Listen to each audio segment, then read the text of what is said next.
बातमीपत्राच्या अखेरच्या भागात आपलं स्वागत।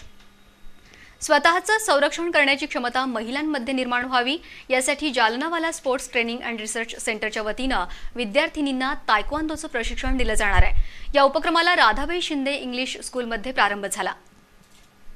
दिल्लीमध्ये धावत्या बसमध्ये तरुणीवर झालेला बलात्कार आणि त्यानंतर तिच्या मृत्यूनं सारा देश हादरलाय। या घटनेनंतर देशातील महिला किती असुरक्षित आहेत हे सिद्ध झाले। अत्याचार करणाऱ्यांना काय शिक्षा दिली जावी याविषयी चर्चेचं गुऱ्हाळ अजूनही सुरूच आहे। स्वतःचं संरक्षण करण्यासाठी महिलांना सक्षम आणि निर्भय बनवणं आवश्यक आहे।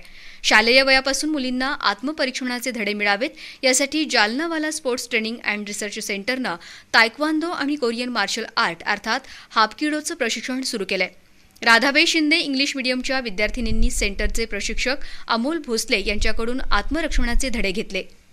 मुलींसाठी पूर्ण महत्त्वाचं आहे की स्वतःचं संरक्षण करणं। आज दिल्लीमध्ये अत्याचार घडतात, आपल्या कोल्हापूरमध्ये सुद्धा अत्याचार घडत आले तर त्या मुलींना स्वतःचा बचाव करण्यासाठी संरक्षणाची कला म्हणजेच हापकिडो आणि तायक्वांडो ह्याच्यासाठी आपण सर्व मुलींना तायक्वांडो आणि हापकिडोचं ट्रेनिंग देण्याचं काम चालू आहे।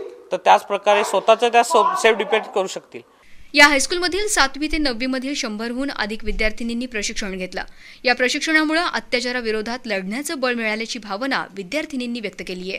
प्रशिक्षणामुळे आम्हाला खूप मदत झालेली आहे। आजकालच्या जगात हे खूप अतिशय गरजेचं झालेलं आहे की महिलांनी स्वतःचे संरक्षण करावे।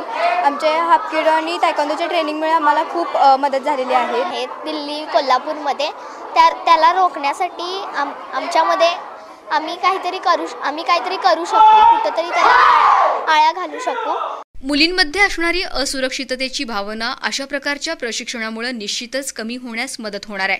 शिवाय अत्याचाराच्या विरोधात धाडसानं लढण्याचं बळही त्यांना मिळणार आहे। मात्र त्यासाठी मुलींनीही आत्मरक्षणाचे धडे घ्यायला पुढे येणं तितकंच महत्त्वाचं आहे।